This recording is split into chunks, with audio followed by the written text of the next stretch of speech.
Frazer McElmore straightened his tie and brushed his hands down the front of his suit before pushing open the door of the business director's office at Philly Group. "How many times have I told you?" snapped a voice from within. "Knock on the door before you come in. How hard is that to remember?"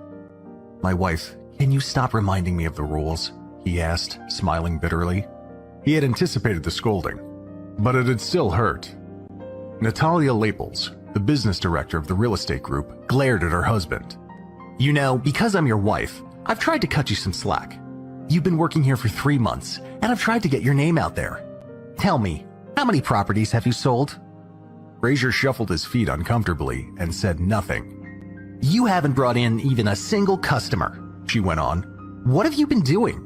Just sitting around like you do at home? With the current housing market situation, even a fool would be better than you." Hearing the volume of his wife's scolding, Frazer immediately closed the door behind him. At the very least, he couldn't let others hear the embarrassing firing he was a victim of. "Why do you bother shutting the door?" she asked mockingly. "Even if you shut the door, it's not like everyone doesn't know how much of a joke you are." She shook her head in disgust. "I was really blind when I married you." Natalia's heart ached as she said these words. She felt wronged. The two of them had been college sweethearts. Natalia had been at the top of her class and could have had her choice of suitors. However, in the end, she had chosen Frazer. Frazer sat with big dreams for his career. After graduation, he even started his own business. Unfortunately, it had failed. He hadn't recovered from the failure. Instead, he stayed home and cared for the household. He would cook and clean while Natalia worked. He had done that for 3 years until Natalia's family couldn't watch him being unable to bring in a more considerable income. They had given Frazer an ultimatum. He needed to find a job with a salary of at least $10,000 a month. San Clemente, California was a beautiful town, but there weren't many jobs that could pay that much. Thus, Natalia had no choice but to swallow her pride and offer him a job in the sales department at a real estate company where she was the business director, the Philly Group. Now, as Frazer stood in Natalia's office, she had come to regret that decision. Frazer didn't reply for a long time. He glanced uncomfortably at her. His heart softened, but he still felt helpless. "Natalia," he begged, "it's not that I don't want to work hard. It's that the sales manager always steals my customers." The sales manager hates me, he thought. The whole department hates me. That's why, from day one, I haven't been able to keep a customer. "Frazer, how many times have I told you? You need to learn how to be objective, take some initiative and responsibility." Natalia spoke with a firm voice. He sighed. "Very well. I'll try harder, I promise." She glared at him and then passed him a piece of paper with 2 phone numbers on it. "I don't believe that," she said coldly. "I'd rather believe that pigs can fly. Look, I'll try to help you out again. I've already talked with these 2 clients." She used her chin to indicate the numbers on the paper. "You just need to contact them," she said with an evident look of hopelessness. Frazer felt a burst of embarrassment, but he was also touched. His wife always had a sharp tongue, but a soft heart. After taking the piece of paper, he dejectedly left her office. As soon as he stepped out of the door, he heard laughter erupting from the previously quiet sales department. A salesperson, Tarson Linster, quickly grabbed a cloth and began wiping down a desk before running over and passing the cloth to Frazer. "McElmore, come on, hurry up and get back to work. You're so good at housework. Please, tidy up the office." Tarson laughed mockingly at Frazer before saying, "I don't understand you. Director Laples makes plenty of money. She can support you just fine. Why don't you run on home and get back to your classic housework and cooking? Why are you trying to steal work from the rest of us? You're worthless here." "Scram, Tarson." Joe Parker, one of the higher-up salespeople, pushed the salesperson away. Frazer didn't trust Joe any more than he trusted Tarson. Joe always acted as the manager's spy. He had directly taken customers from Frazer on countless occasions. "Ouch!" Tarson complained, continuing to say, "Come on, Joe. Why don't you push him out instead? All you have to do is hit him, and he'll leave." Tarson had a cruel look on his face, and even took a step closer. Frazer was used to their provocation, but it didn't mean he liked it. He glared at the 2 men, and then turned around and headed to his desk. "Ugh. Joe spat out as Frazer walked away.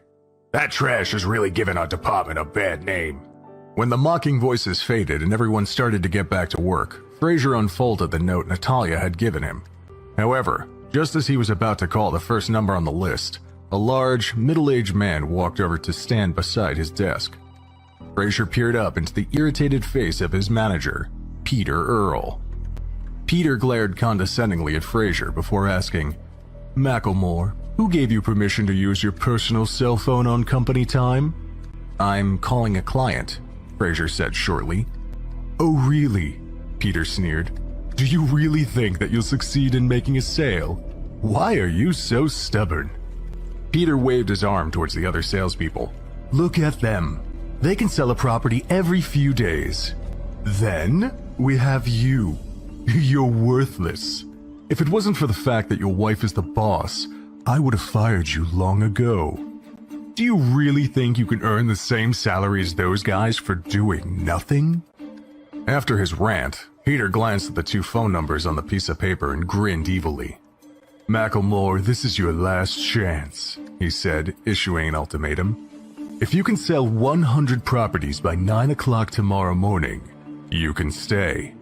I'll even give you a promotion. If you don't, you can pack your stuff and leave." Peter closed his warning with an evil grin. A murmur went through the sales department as everyone heard the almost impossible task on Frazer's hands. Although the employees knew that Peter was determined to get rid of Frazer, they never expected him to be so ruthless by demanding the young man to sell 100 properties in less than 24 hours. The most that the department had ever sold was a combined effort among the entire staff to sell 89 properties in 2 weeks. Selling 100 in a day was an unrealistic goal. News of the challenge quickly spread through the entire building. Soon after, Natalia also heard the news and rushed out of her office. Although she knew that Peter was deliberately making things difficult for Frazer, and she didn't like it, she still greeted her sales manager with a forced smile. "Mr. Earle, aren't you being a little impractical?" she asked. "Do you think those numbers are actually—" "Don't say anything," Peter interrupted Natalia coldly. "Director Laples, it was because of that idiot that our entire sales department became the laughingstock of the Philly group and even the entire San Clemente real estate industry. Therefore, I have a responsibility to my team that can't be avoided."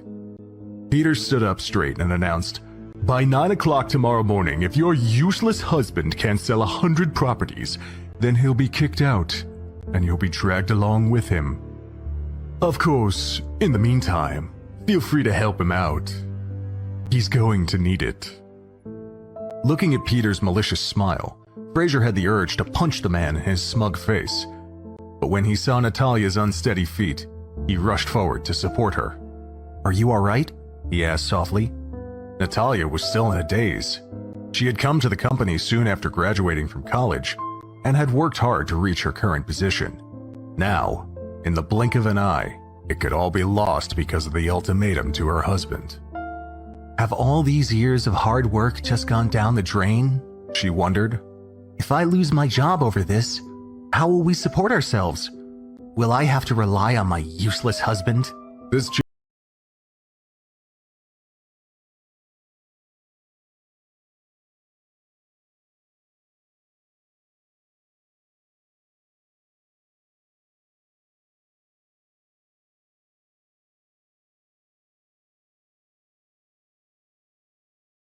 the young man who had walked in from outside, his expression darkened.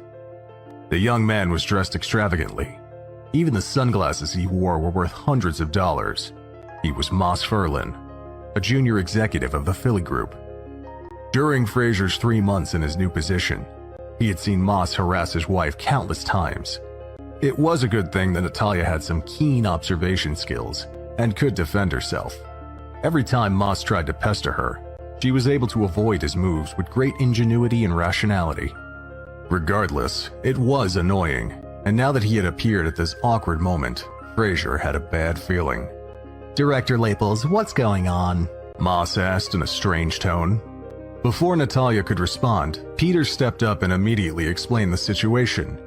Moss nodded and agreed, but paused thoughtfully before asking, But Mr. Earl, aren't you being a little too heartless? Especially by involving our lovely director Labels in your threat. Moss thought about it for a while and came to a conclusion saying, "How about this? Let me take care of this little situation for now." Immediately, Moss's gaze turned to Natalia as he sized her up suggestively. "Natalia, you've worked hard to get where you are with the company. I appreciate your hard work. You should understand this, even without me saying anything. Have dinner with me tomorrow evening, and we'll talk about how we're going to proceed. Perhaps I can think of a way for you to get a promotion. I think it's supposed to be cold tomorrow, so be sure to bring your stockings." He smiled provocatively. Natalia bit her lip. She clearly knew what Moss was suggesting. Frazer wasn't stupid either. He naturally understood the hidden meaning behind the junior executive's words. "Do you think I don't exist?" Frazer exclaimed. He could let a lot of things slide, but when it came to his wife and her dignity, there was no way he could tolerate such an innuendo. Frazer was about to explode, but Natalia suddenly stopped him. "Stop it, Frazer. Don't you think you've caused me enough trouble already?" She turned away before anyone could see the embarrassment on her face. She was confused and didn't know what to do. Glancing at Frazer again, Moss grinned. He leaned over and whispered, "I might as well tell you. I've taken a fancy to your wife and plan to sleep with her. Someone like you can't stop me because you simply can't compete." Moss left with a burst of laughter while Frazer kept his head down. He dug his fingernails angrily into the flesh of his palms. Moss had completely embarrassed him and trampled all over his dignity. Later that evening, after Frazer had left work, he stood on the bridge and watched the flow of traffic below, his mind lost in thought. As his thoughts coalesced, his gaze grew colder and more determined. "No matter how wronged I am, I can still endure it," he muttered to himself. "But if anyone goes after Natalia, all bets are off. I'll personally send him to hell." He took out his phone, found a number he hadn't used in years, and clicked on the call icon. The phone quickly connected, and an excited voice could be heard from the other end of the line. "When I picked up my phone and saw who was calling, I couldn't believe it. Is it really you, my young friend? You finally called. Did you know Uncle Sam," Frazer interrupted the person on the other end of the line. "I'm in some trouble right now. I need your help."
Cheap cigarettes, lit one up, and took a long drag.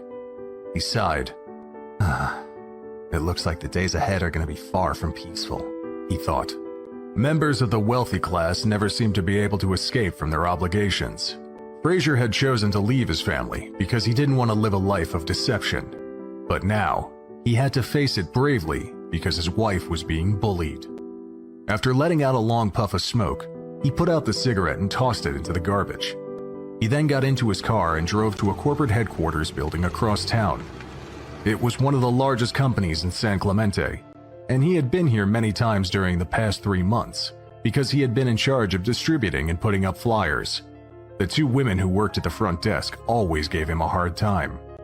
After parking the car, Frazer walked into the lobby on the first floor and was immediately noticed by the 2 women. "Frazer, it's you again?" one of the young ladies snapped.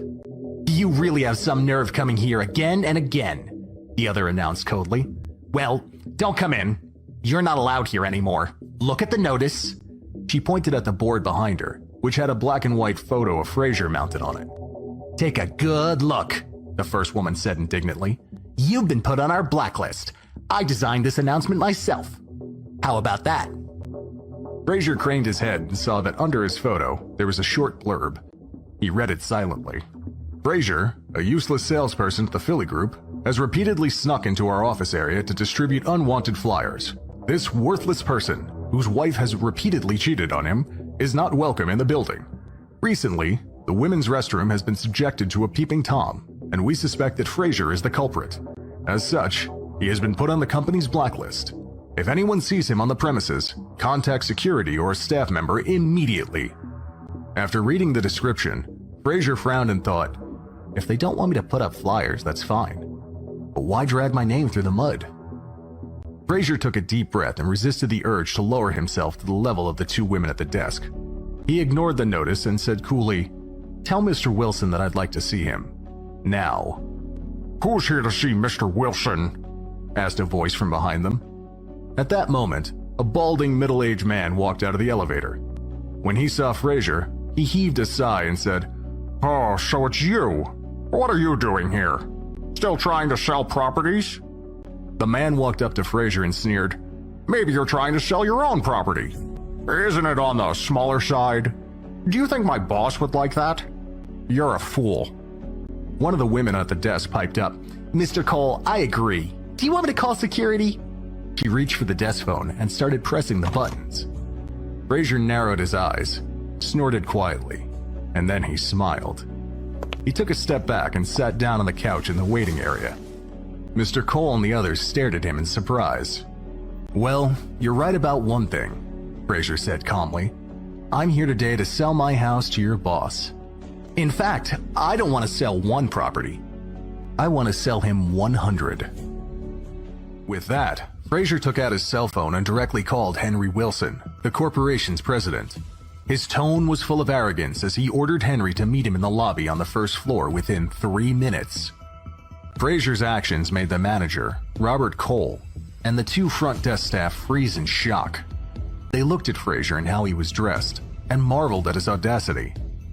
One of the women began to snicker. Soon the 3 of them started to laugh at Frazer. Robert was overjoyed at the foolishness of the young man. "You want to sell the boss 100 properties? I'll tell you what. If you successfully sell Mr. Wilson your properties, I'll kneel down and lick your shoes in front of everyone." As soon as he said that, a team of security guards rushed in. Robert was in no mood to waste any more words on Frazer.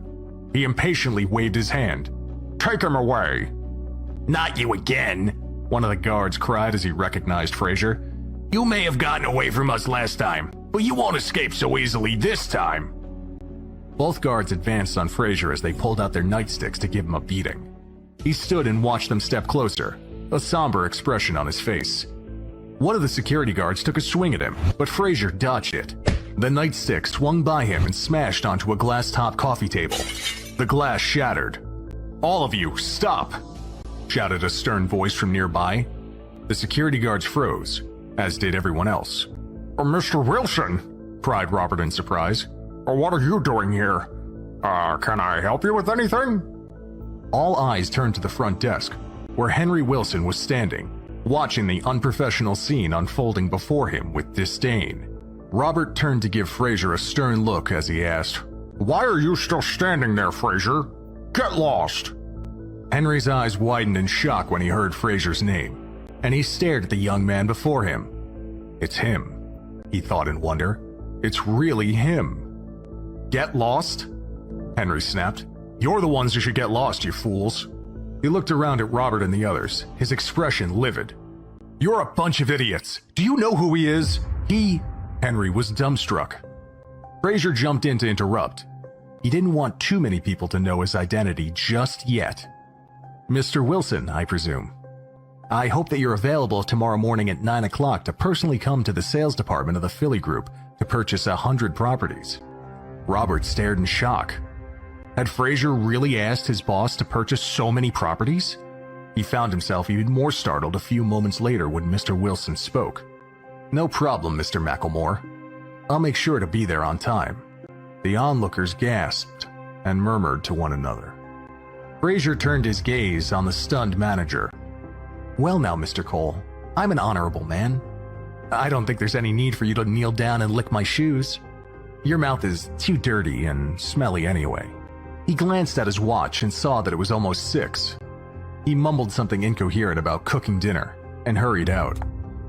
Henry watched in consternation as the young man left. Was he actually saying something about having to cook dinner? He mused.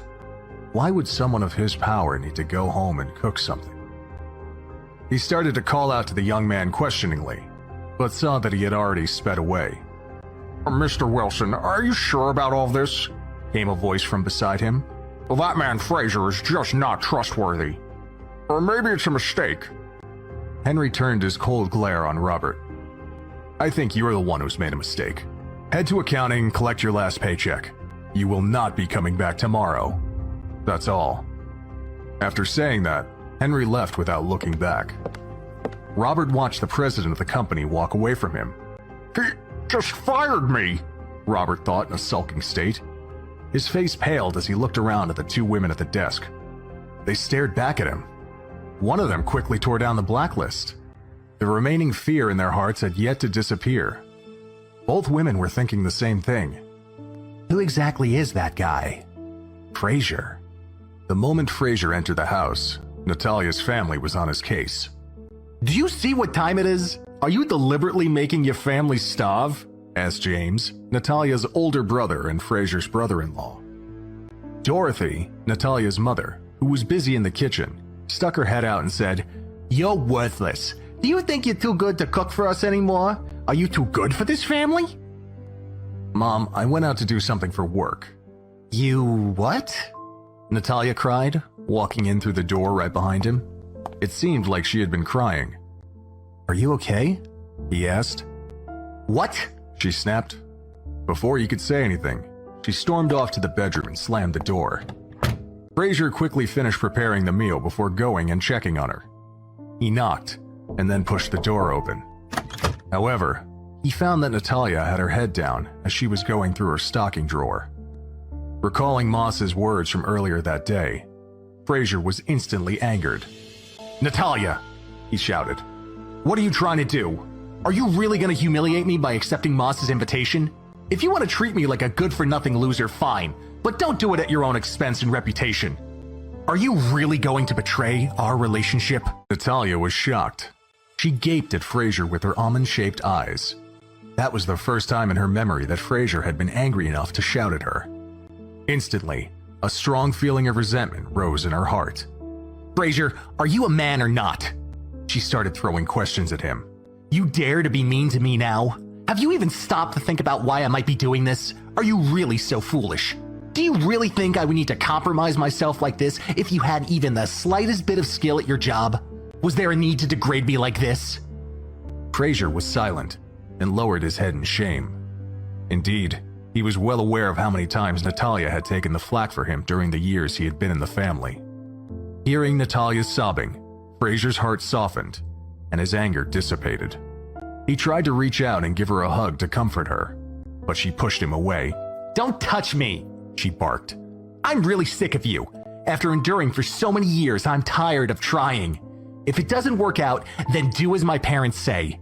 We need to get divorced." Her voice was getting louder. No, I won't. Frazer shook his head stubbornly in refusal. Natalia rolled her eyes in anger. For the past 3 years, Frazer never said no to her except when the topic of divorce came up. In these cases, he would become adamant in his protests. Natalia, Frazer began, his tone softer. He slowly sat down by the foot of the bed, making sure that he didn't get too close to her. Look, I know I've asked you to trust me before. Can you trust me again this time? Trust you again? Natalia grimaced. She had already heard those words countless times, and it had convinced her of one thing. Men were liars. However, when she turned toward him and saw Frazer's serious expression, one that she had never seen before, she swallowed the words that were about to come out of her mouth. She didn't know if it was an illusion or not, but his demeanor gave her a sense of reliability and control. Seeing that she was silent, Frazer inched closer and gently held her cold hand in his. Natalia, do you still remember the promise I made to you? The promise that no matter what happens, I won't let you get hurt. Trust me one last time, okay? I have a surprise planned for tomorrow. Whatever you have planned, don't try it, she warned as she pulled her hand away. There is no way you'll be able to sell 100 properties. It's impossible. Don't make empty promises. She reached for her bag and started to stuff stockings into it. Suddenly, she paused, looked at him, and spoke with a sense of calmness kicking in. Look, I'm not cheap or foolish. Even if I do meet with Moss tomorrow, I won't let things go too far. With that, Natalia left the room to eat dinner with the family, leaving Frazer sitting alone on the end of the bed with a wry smile on his face. She's being naive, he thought. If she has dinner with Moss tomorrow, it will be like sending a lamb into a lion's den. I'm sure Moss has 100 ways to try to get her to sleep with him.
Slapped her hand on the table and asked, Why should we?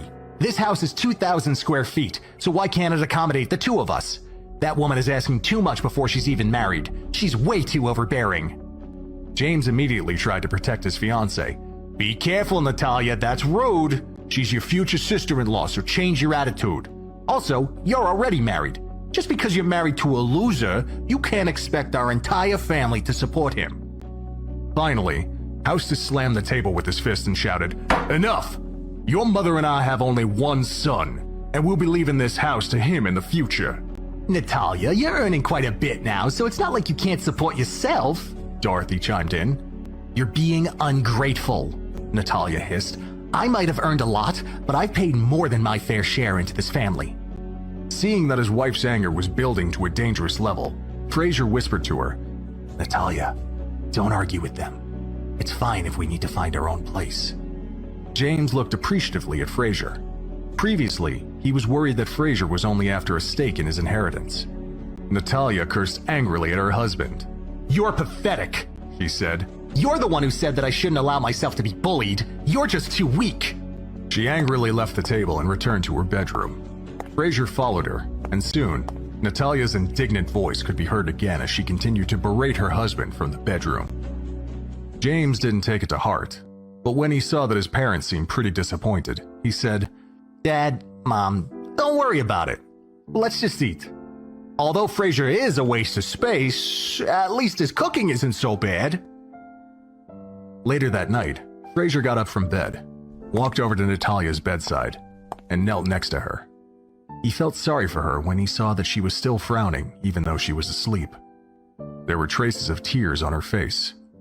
He stroked her hair and mumbled, Natalia, moving out of here will be fine. Don't worry. Discover this modern-age male Cinderella story in the audio series Unraveling the Son-in-Law, only on the Pocket FM app. Download today.